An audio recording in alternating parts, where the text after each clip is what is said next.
Começamos o ano, novos leões, novos desafios.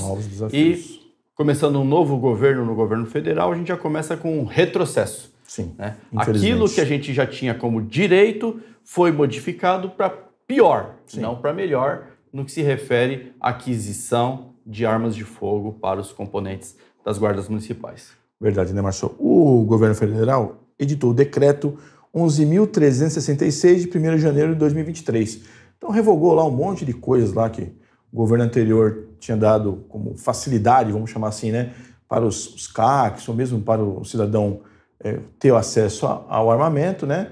Então fez essa mudança, restringiu o acesso ao armamento. Era uma coisa que já era campanha, ou seja, você tinha um governo armamentista, você tem um outro governo com viés desarmamentista. Exatamente. Isso aí estava claro, né? Só que aí o que aconteceu, né? O decreto saiu e deu um passo atrás para a nossa categoria. O que foi esse passo atrás? Lá no artigo, no 10º, né, no artigo 5º, no parágrafo 10º, prevê que os policiais, militares, civis, federais, as Forças Armadas, elas não precisam apresentar algumas coisas ou algumas necessidades que a própria 10.826 requer para quem vai adquirir uma arma de fogo, né? Então, entre elas, a idade de 25 anos, né?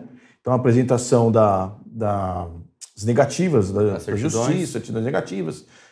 E o que acontece? Alguns decretos que foram suspensos, eles concederam essa benese para nós, guardas municipais, né? Então, se o governo Bolsonaro fez alguma coisa de bom para nós, não foi direcionado para nós, né? Mas tinha essa vantagem que estava prevista nos decretos. Como eles foram revogados, e esse decreto ratificou ali que o único item para nós, guardas municipais, é a dispensa da idade, ou seja, um guarda civil metropolitano. Agora, os novos policiais que estão entrando, nós vamos falar daqui a pouco. Se um desses novos policiais quiser adquirir uma arma de fogo, ele vai ter que apresentar lá o que é pior, né? A efetiva necessidade. Justamente. Né? Nós temos a burocracia, tinha dado uma diminuída, tende a aumentar em virtude desse decreto. Na burocracia você vence ela, não tem problema. Agora, a efetiva necessidade, Marcelo, nós ficamos na mão de uma pessoa. Uma pessoa pode dizer se o que você está apresentando é efetiva necessidade ou não. Nós vivemos isso no passado, né, Marcelo? Justamente, é muito subjetivo. Muito, né? Essa tal da efetiva necessidade é muito subjetiva. Eu vou usar como exemplo alguns casos que nós acompanhamos no passado, que o colega já tinha uma arma de fogo. E quando ele pretendia adquirir uma nova arma de fogo, ele preenchia toda aquela documentação, montava a pastinha lá, acho que a adquisição é amarela, né? Vermelha. A vermelha é para renovação. Renovação, é verdade. E a amarela é para aquisição. Montava a pastinha, quando entregava na Polícia Federal, caía na mão de uma delegada que cuidava lá do Sinarme na Polícia Federal. E quando ela olhava, ela falava assim, mas ele já tem uma arma.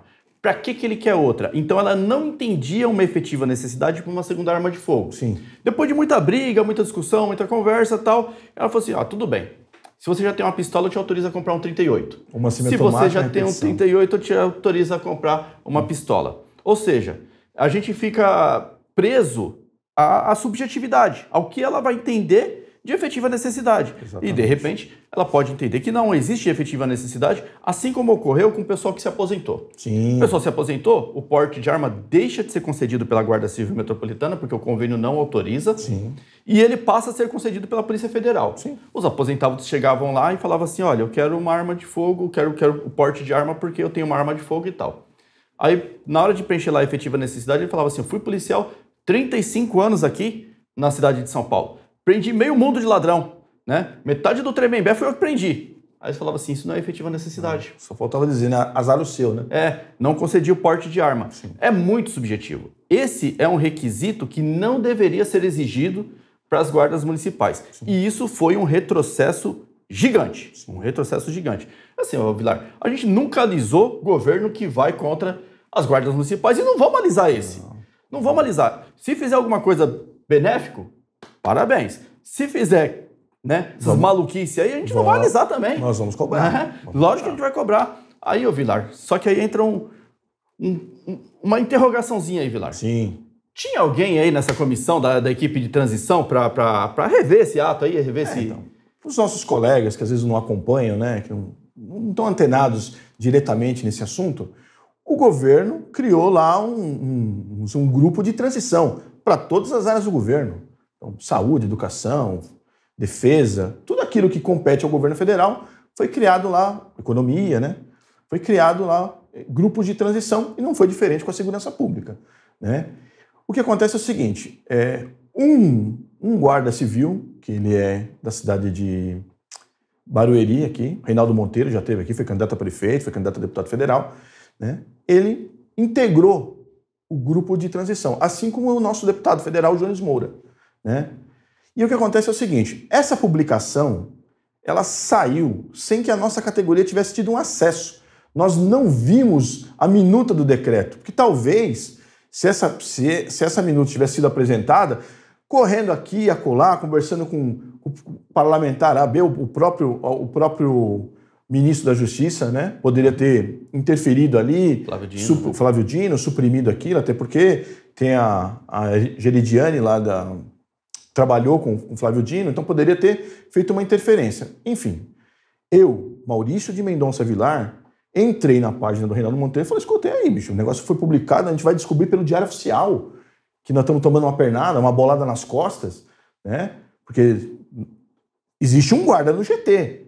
Presume-se que a categoria, ele seria o elo entre a categoria e o governo, nesse momento, né? Deixando muito claro para todo mundo aqui que nenhum diretor do Sindiguardas e nenhum diretor da FENAGuardas compôs o grupo de transição. A FENAGuardas esteve lá presente, vocês viram a reportagem aqui, nós fomos levar aquilo que nós temos de estudo, de números, para comprovar que a Guarda Civil Metropolitana e todas as guardas municipais atuam estritamente dentro da lei, que elas são extremamente eficientes, ou seja, você tem uma quantidade de ocorrências gigantesca atendida pelas guardas municipais com baixíssimo índice de letalidade. Então, ou seja, é uma polícia comunitária, com viés comunitário, uma polícia que atende o cidadão. Nós vamos encaminhar isso para o governo, né?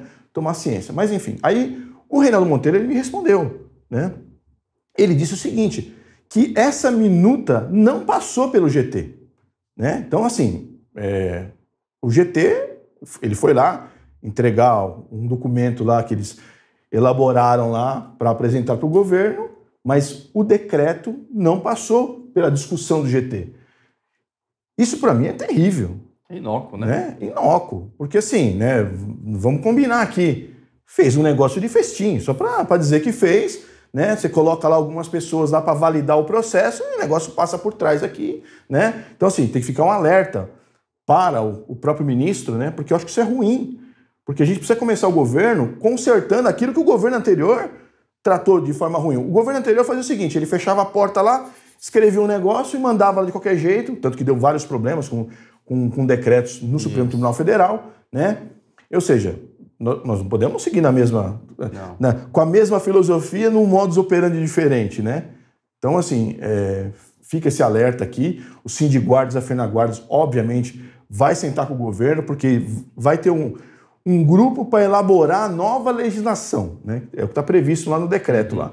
Vai ser montado um grupo lá para elaborar a nova legislação. Então, ou seja, a FENAGuardas vai conversar com o governo, vai fazer os apontamentos daquilo que nós não podemos retroceder e, óbvio, nós vamos cobrar, né, Marcelo? Justamente, Vilar. Nesse sentido, Vilar, eu vou falar por mim, Márcio dos Santos. Eu não tenho compromisso político com ninguém. Se eu estou num grupo desse, os camaradas passa direto e falam assim, não, vamos apresentar minuto para vocês, eu saio do grupo. Eu saio do grupo e ainda saio falando para todo mundo, ó, para ser palhaço, para ser papagaio de pirata, eu não vou. Sim. Né? Ou respeita, meu amigo, ou trata coisa séria, ou eu tô fora. Simples assim. Agora, veja bem, não é a primeira vez que um decreto desse vem de uma forma equivocada, viu? No governo Bolsonaro, ele editou lá, acho que uns 10 ou 12 decretos de armamento. Foi um monte. Num desses, ele reduziu o nosso porte ao município. Exatamente. E nós metemos a boca, falamos com todo mundo que podia falar. Lá dos 513 deputados, pelo menos com 511 a gente falou. Sim. Tá errado. A lei dá a gente o porte estadual, como é que o decreto vai reduzir ele ao município? E aí eles corrigiram. O decreto seguinte revogou o anterior e corrigiu. Então, quer dizer, é possível corrigir esse também. Sim. O próximo decreto, que acho que a previsão é 60 ou 90 dias para sair o novo decreto, é possível corrigir esse e tirar essa discricionariedade que a gente sabe que vai nos prejudicar porque a gente conhece a Polícia Federal de São Paulo. Sim. Né? Pode ser até que mude o delegado, a delegada pode ser que mude tudo bem. Em algum outro lugar, por exemplo, de outro estado da nação, tem alguma facilidade, mas nós somos um gato escaldado aqui em São Paulo, nós passamos por isso, né? Então nós temos que correr atrás. Justamente.